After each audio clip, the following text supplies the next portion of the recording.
I am Dr. Srinivasan R from Department of Chemistry, Madanapalli Institute of Technology and Science. I am going to give a video lecture in coordination chemistry.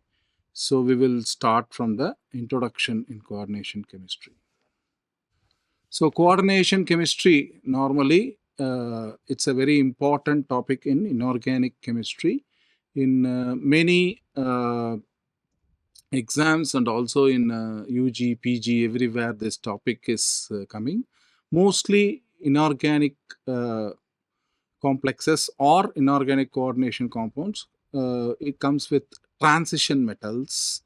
With transition metal compounds or transition metal chemistry it comes, but coordination compounds can be formed by many metals, not only transition metals, but it is traditionally coordination complexes or coordination compounds or coming along with transition metal. But nevertheless, other metals can also form coordination compounds. Okay, introduction. When you have stoichiometric amounts of two or more stable compounds, if you mix it, for example, KCl, magnesium chloride, it forms double salt, either a double salt or coordination compound. So both are addition compounds. You add two different substances along with water and it forms either addition compounds or coordination compounds. So first we should see what is the difference. What is the difference between a coordination compound and a double salt? That is a very important one. So when you say double salt, for example, this is a ore. It's a cornellite. It's an ore of magnesium. So KCl, MgCl26H2O, cornellite. If you put this in solution, it forms K plus Cl minus ions, Mg plus. Every thing will become ion. Okay, K plus Cl minus Mg2 plus, like that. Similarly, potassium alum. Alum is used for water treatment and other things. Okay, potassium sulfate, aluminium sulfate, hydrated form. Again, this if you put it in aqueous solution, it becomes 2K plus SO4 2 minus 2Al3 plus, like that. So a double salt loses its identity in solution. It won't remain as it is in this addition, in this salt form. It will become ions. It will if you put it in aqueous solution, it becomes ions. It loses its identity in solution. Okay, in this slide we have seen that whatever we write inside the square bracket, we call them as coordination compounds or complex ion that will retain its identity in aqueous solution. It is not like double salt, which will further split into ions. Here it will retain its identity. It won't get split into Fe2 plus and 6Cn minus. No, this will retain its identity as such. That's why we write this in the square bracket. Okay. So when you say coordination compounds, we all know that the Werner coordination theory is the starting an important one, and Alfred Werner actually got Nobel Prize for working in this area in 1913 for he proposed the octahedral configuration of transition metal complexes. So we will see more what is octahedral configuration, all those things, but this is the area which is introduced by him in 1890s, even before the discovery of electron. Electron is discovered in 1896, whereas he proposed this theory in even before the discovery of electron. So that's why he has got Nobel Prize in 1913, and this paves the way for the whole inorganic chemistry, later bioinorganic chemistry. Lot of fields have developed with the introduction of this coordination chemistry. So for example, here we are showing two different isomers, okay, cis trans geometrical isomers for the same formula. Cl2 here are in next to next, here they are in opposite. If two groups are present next to next, we call them as cis. When the two groups or group of atoms are in opposite direction, we call them as trans. So this cis and trans geometrical isomers we have shown here as an example for octahedral complex. We will see again when we see the other things in isomerism and all other things. We will again come back to this. Okay. So Alfred Werner is a Swiss chemist who was a student at ETH Zurich, and he later worked as a professor in University of Zurich. He won the Nobel Prize for this contribution to coordination chemistry in 1930. So what is important in his theory? Very important thing is he has postulated very importantly that metal ions show two different types of valences. Okay, one is primary valence and another one is secondary valence or valency. Primary valence is nothing but, for example, metal will have oxidation state, that we call it as primary valency. These are non-directional, that is the number of charges on the complex metal ion. For example, here there is a complex written within the square bracket. This is complex. Now, metal atom is cobalt. What is the charge on cobalt? It is +3. So, +3 here is the primary valency. Okay. What is secondary valency? Secondary valency are equal to the number of ligands. Here in this example, ammonia is the ligand. Okay. So, there are how many ammonia ligands are there? 6. So, we say the coordination number of metal is 6 here. It is surrounded by 6 ligands ammonia. So, secondary valency is 6. So, secondary valency relates to the coordination number of metal. It equals to the how many number of ligands coordinated to the metal. Okay. So, here we say coordinate covalent bond. Metal and ligand, that bond we call it as coordinate covalent bond. Okay. So, this is a very important finding and important postulates and important finding in this theory. Okay. Primary valency, which relates to the oxidation state of metal. Secondary valency, it relates to the coordination number of metal. Here for this CONH3 6 within square bracket outside Cl3, the secondary valency is 6 because 6 ligands are there. Primary valency is +3. Why it is +3? Because ammonia it's a neutral ligand. Outside you have -3. So here it should be +3. So that there is a charge balance between positive and negative side. Okay. So CONH3 6 3 plus 3 Cl minus. So charge balance is there. So CO is +3. Primary valency of CO is +3. Secondary valency of metal atom CO cobalt is 6. Okay. Okay.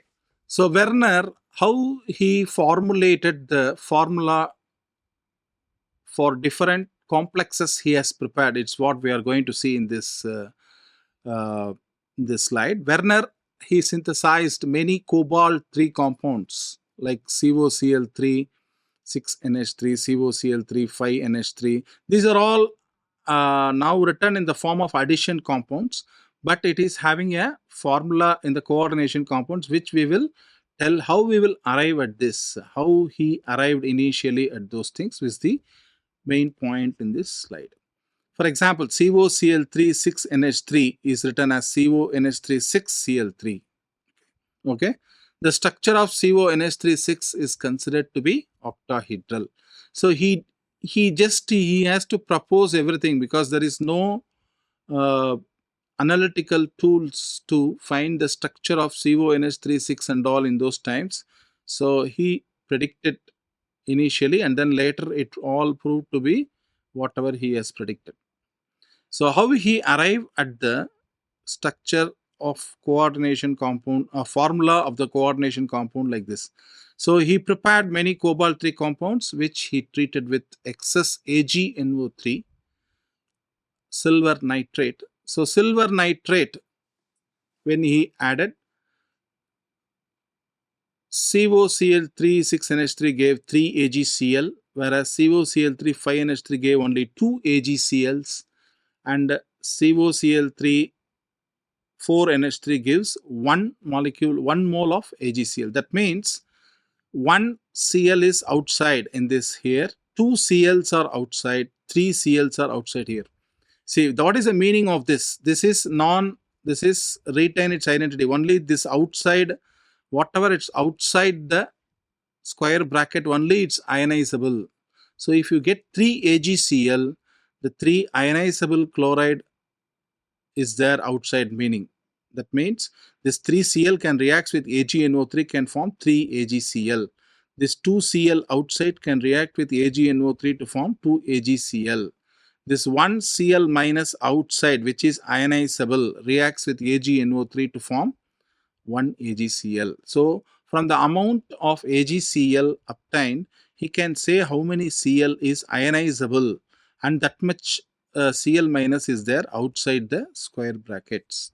That is coordination sphere, coordination compound.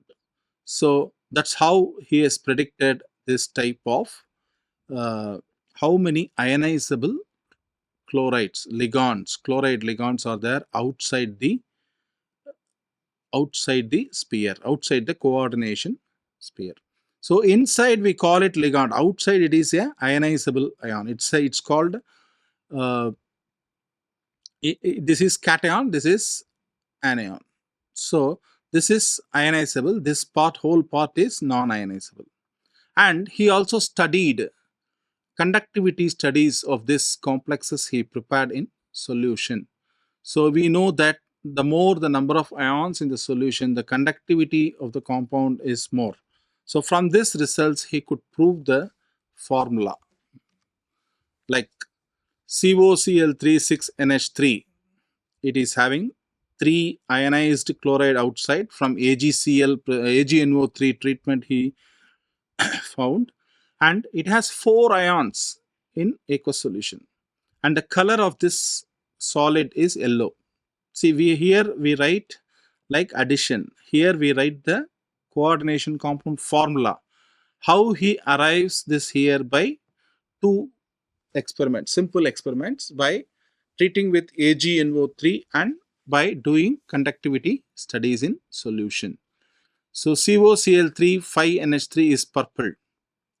So there are 2 ionizable chloride, that means 2 out of 3 Cl, 2 Cl are outside the coordination sphere bracket. So in 4NH3, COCl3 4NH3, which is green in color, he can write he got 1 ionized Cl, that means 1 mole of AgCl, that means 1 Cl is outside. But 2 same solid, 2 different colors, so there is a trans and cis variation. We have told the geometric isomerism, when 2 Cl in this are opposite to each other in the structure, we call it as trans. When the 2 Cl are next to next, we call it as cis. Okay, when you come to number of ions in solution, here CONH3 6 plus 3 Cl minus, so 4 ions. Here CONH3 5 times Cl 2 plus 2 Cl minus, 3 ions will be there. Here CONH3 4 Cl2 plus and Cl minus. Only 2 ions are there in this 2 complex. So more the number of ions in solution, higher the conductivity. So by keeping this ionized chloride using AgNO3 treatment and the number of ions in solution, he could able to predict exactly what is the formula, coordination compounds formula. So this turns out to be a 100% fitting model. Later when all advanced instruments have come, people could able to relate exactly what he has predicted without the advanced techniques. So that's why this is Werner's coordination theory is considered as a highly strong theory for in inorganic chemistry, and it paved the way for development of lot of inorganic. That's why it was rightly given a Nobel Prize. Okay. So even these things are all many problems are coming based on these things also in nowadays in many competitive exams. Okay. Next, metal coordination compounds is also called complexes, we have seen. So one example, I told a lot of metals can form coordination compound. However, coordination complexes or coordination compounds are always studied along with transition metals, because almost all transition metal, 90% of the transition metal can form coordination compound, which is not the same with other metals. One or two metals may form. Not all metals in a group of family or group of family of atoms, elements will not form coordination compounds. Whereas in transition metal, almost all transition metal forms coordination compounds. So traditionally, coordination chemistry is studied along with transition metal chemistry. So we take the example transition metal complex. We have already seen 2-3 examples in transition metal complex. What are they? First slide, we have seen K4FeCN6 potassium ferrocyanide. IUPAC name we will see later. How will you say the IUPAC name? Hexacyanoferrate. Potassium hexacyanoferrate. Okay. So it is in Fe plus 2 configuration. So Fe plus 2 is the primary valency of metal atom. Plus 2 is the primary valency of central metal atom iron. And secondary valency of iron is plus 6. We have seen that. So that is iron transition metal. Later we have seen in Werner's coordination theory, he has used cobalt as a transition metal complex, formed different complexes, solids, which he formulated into the formula of coordination compounds by using precipitation with AgNO3 and conductivity studies. So transition metal complex, we have already seen 2 examples. Now in that, a transition metal complex is a species consisting of transition metal coordinated to one or more ligands. So what are ligands? Ligands are neutral or anionic non-metal species. For example, ammonia, Cl minus, Cn minus. These are all the ligands we have seen. So for K4, Fe, Cn6. What is the ligand here? Cn minus ligand. CO, NH3, 6 within the sphere outside Cl3. What is the ligand there? Ammonia is the ligand and cobalt is the metal. So like that, transition metal complex is nothing but we use transition metal as a central metal atom where it is coordinated to one or more ligands, ligands are normally non-metal species which can be neutral or anionic. So here metals are accepting the electrons from the ligands. So a complex or a coordination can be viewed as ligands acts as a Lewis base, whereas metal ion acts as a Lewis acid. So ligands donate electrons, metal accepts electron. So ligands are considered as Lewis bases. Metal ions are considered as Lewis acids. Okay. So transition metal complexes are very important because they display diverse chemical, optical and magnetic properties, and they are important in catalysis, material synthesis, photochemistry and in biological systems. Biological system means, for example, porphyrins, okay, and there are big group of molecules or big porphyrins, and its will come in. It's a separate area, bioinorganic, where again coordination compounds play a major role. That's why it is one of the applications of transition metal complexes in biological systems. Okay, so we have seen the metal part. Now we comes to the central metal atom. We have seen what are all the metal atoms we have seen so far. Iron, K4FeCN6. Iron is the central metal atom. CONH3 6 within brackets outside Cl3. Central metal atom is cobalt. So like that we have seen about metal atoms. And what are ligands? Ligands we have seen is cyanide, Cn minus, ammonia, NH3, chloride, Cl minus. We have seen water, H2O as a ligand also we have seen. Now, and also we have seen ligands are donating the electrons and metals are accepting the electrons. So, ligands are Lewis bases, metals are Lewis acids. Okay. Okay. Now, ligands are species bounded or bonded to the metal ion. It's generally neutral or anionic. Mostly it is neutral or anionic. There are few exceptions to this. NO plus can act as a ligand, which is very rare, which we won't encounter more often. So generally we encounter neutral or anionic. There are some exceptions to this. Cationic can also be a ligand. There are some exceptions, but we will talk about the 90% generally neutral or anionic. So they may be attached to the central metal ion through a single atom monodentate or bound to the metal through two or more bidentate, tridentate, etc. What is the meaning of this is dentate means it's like dent, it's like tooth, dental tooth. So it is like the ligand is going and biting the metal. Monodentate means it is having one bite.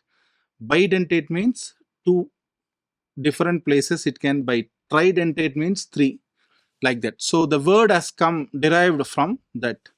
So the central metal ion through a single atom from ligand, we call it monodentate, or bound to the metal through a two or more, we call two means bidentate. Two atoms from the ligand can go and bond with the metal, we call it as bidentate.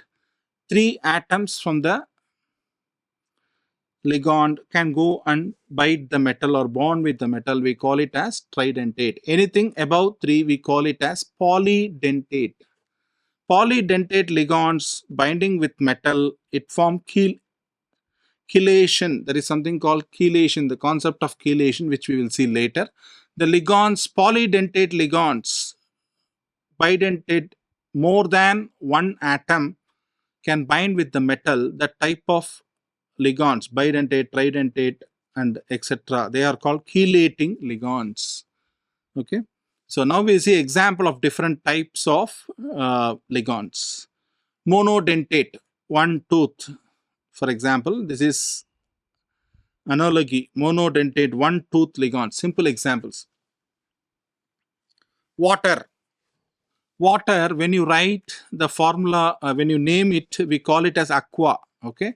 So that's why we have put here aqua. Water means aqua. Ammonia means amine. We will write it as amine. CH3NH2 methyl amine, CO carbonyl, NO nitrosyl. These are all with monodentate. For example, here oxygen atom with one of its lone pair bind with the metal. Lone pair from nitrogen here bind with the metal. Similarly, lone pair in nitrogen binds with the metal. These are all neutral. All are neutral molecules. CO, okay. A lone pair in carbon is going to bind with metal. Again, carbonyl, metal carbonyl is a separate area, is a separate interest is there. There is some back bonding conceptions are there, which you will see later. As of now, CO is a carbonyl neutral molecule where MCO, C atom will bind with the metal. Nitrosyl, N atom will bind with the metal. Again, nitrosyl also we have possibility of NO minus, NO plus is there, but neutral NO is also ligand. So we are talking about neutral ligand here. Okay, anions. Simple anions. Simple example for anionic ligand is fluoride. Okay, fluoride. We will name it as fluoro. In naming the coordination compound, we use the word fluoro. So F minus fluoro, Cl minus chloro, Br minus bromo, I minus iodo, OH minus hydroxo, Cn minus cyano. So we have seen potassium hexacyanoferrate, K4FeCN6 to K4FeCN6 we have seen. Okay. So in that cyano is the ligand. Okay. Ammonia, we have seen ammonia neutral ligand. Similarly, ammonia derivatives, trimethylamine, triphenylamine, NN-dimethylphenylamine. These are all monodentate ligands which are derived from ammonia.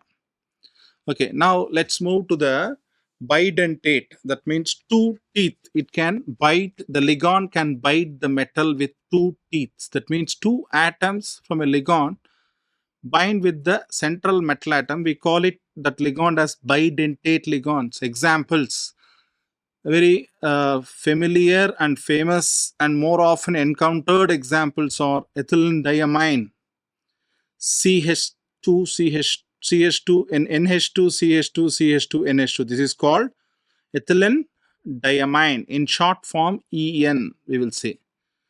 So here the two lone pairs in 2NH2 can bind with, can form a coordinate covalent bond with metal.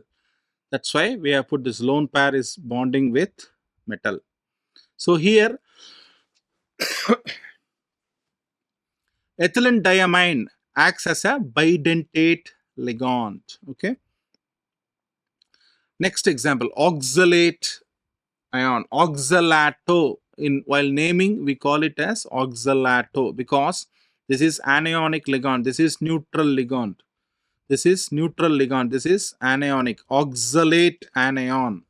So while naming, we say oxalato. While naming, we will see separately, but just I am saying this is anionic ligand. So oxalate, okay, the lone pair from the two oxygen is binding with the metal and this minus charge is there, as such we say oxalate dianion. So there is each minus ion in the O. That lone pair, another lone pair is actually forming the bond with the metal. So oxalate acting as a bidentate ligand. This is an anionic ligand. Minus charges are there. Whereas here this is neutral. Ethylene diamine is a neutral ligand. So another important ligand, dimethyl glyoxime. Okay, this is the formula for dimethyl glyoxime. If you put it in a base, this OH H minus base will obstruct this H plus minus H plus. It forms dimethyl glyoxime anion. So this is the dimethyl glyoxime anion. This is in trans form. Why it is in trans form, I say, because the methyl and methyl, they are in opposite direction. If they are in the same direction, we call it as cis. The methyl and methyl are in opposite direction, so we call it as trans. But when this dimethyl glyoxime is forming a complexation with metal, we show it in cis form. I will show it in the next slide. Okay, so this dimethyl glyoxime anion is used as a bidentate ligand. The two nitrogen atoms are the donors. Okay, the ligand has to be visualized. As I told, in cis form, we have to visualize. Here, the two methyl are on the same side. So we call it as cis. Okay, so this is the two dimethyl glyoxime anion part, and it is bonded to the central metal atom nickel. This is square planar complex. The geometry of this is square planar. We can write in the sidewards also like this. Square planar is the 4-coordinate metal complex, nickel metal complex. We will see the details of this, why it is 4-coordinate and not forming 6-coordinate and all in the later part in theories like CFT, VBT we will see. But now it is a square planar 4-coordinate nickel DMG2 complex. This complex is very important and very famous because nickel DMG has a characteristic red color. So this is used for its quantitative and qualitative analysis of nickel in inorganic chemistry. For example, gravimetric analysis, quantitative gravimetric analysis, we use to make this complex and then weigh from that amount of nickel is derived. So quantitative. Qualitative, for the presence of nickel in a compound also we will use nickel DMG red color as a confirmation for presence of nickel. So in qualitative nickel salt analysis also it is, this complex plays a role. So in this complex NOH and NO minus, one NO minus from here and another ligand NOH, this forms a hydrogen bonding. So we are not putting it as a bond, we are putting the bond, we are showing it as a secondary bonding dashed line. So but there is a strong hydrogen in between two highly electronegative oxygen atoms. We call this as hydrogen bonding. So there is a strong hydrogen bonding stabilization due to hydrogen bonding, and also some conjugation is there in this rings. Okay, so nickel diethyl dimethyl nickel dimethyl glyoximate, it's an anionic ligand, so we say glyoximate. It's a red complex which is used in quantitative and qualitative estimation of nickel. Okay, some more examples of bidentate ligands. For example, this is salicylaldehyde. Okay, 2 oxygen atoms, C double bond OH, this is oxygen. Okay, so the 2 oxygen atoms are acting as a donors, they can go and bind with the metal, that's why it is called bidentate. Acetyl acetonate anion. Okay, acetyl CH3 C double bond O. What is acetone? CH3 C double bond O, CH3. So this together it forms a acetyl acetonate anion. The 2 oxygen atoms here can bind with metal, so it is a bidentate. Here if you see, okay, this is an example of 2 oxygen atoms from the acetyl acetonate ligand. 2 ligands are used in which 2 oxygen atoms, 4 oxygen atoms bind with the central copper metal atom. It's a 4-coordinate complex. Again, this is copper to acetyl acetonate. Okay, again this is having a negative charge. Okay, so one oxygen is having a minus charge here, and lone pair can go and bind with the metal. So it's a anionic ligand, that's why copper 2 plus and 2 ligands, 2 minus charges get balanced and form a 4-coordinate complex, copper 2 acetyl acetonate. 8-hydroxyquinol, quinol ion, oxine. Okay, it's called short form oxine. 1 oxygen and 1 nitrogen are donors which can bind to the metal. So this is a bidentate because oxygen here, lone pair of oxygen and another lone pair of nitrogen can form the bond formation. Minus ion, it's an anionic ligand. Okay, so 3 such oxine ligands can form a complex with Fe3 plus ferric, so that Fe3 plus and 3 minus from the 3 ligands will get balanced and form a complex. Example, again 2 prime dipyridyl. This is actually bipyridyl, or you can say dipyridyl. Bipyridyl is a name. In here, when you in coordination compounds we say dipyridyl. 2 nitrogen atoms or lone pairs in two nitrogen atoms bound with the metal. So this is called